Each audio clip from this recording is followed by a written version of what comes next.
1857 की क्रांति के अग्रदूत के रूप में ही नहीं है, हम मराठा के छत्रपति शिवाजी महाराज के सेनापति प्रतापराव गुर्जर के रूप में स्वराज की धार को देने वाले ही नहीं है, हम वो सैनिक हैं भारत के जो देश के धर्म और इस सनातन धर्म के सदा ही रक्षा की है, सदा ही सहज पहन रहे हैं।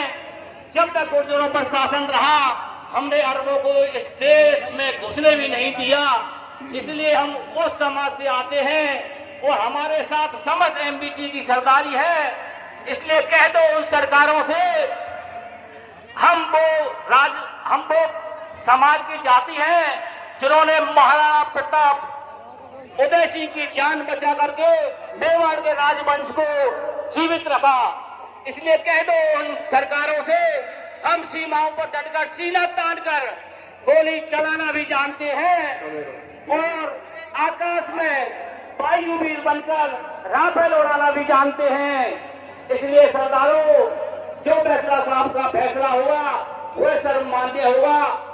इसलिए अपनी बात को मनवाने के लिए हम इन दिल्ली में बैठे सत्ता के दलालों को भी अपनी बात मनाना चाहते हैं। इन्हीं बातों शब्दों के साथ कमेटी ने मेरे लिए 2 शब्द दिए। मैं संग्राम बहुत बहुत धन्यवाद, बहुत बहुत धन्यवाद। प्रधान जी शाहजहां जी बात कर आए अपनी 2 शब्दों में ही, 2 लाइनों में ही, बहुत कम समय में अपनी बात को रखें। सम्मानित शाहजहां जी बात कर। राम राम साहब।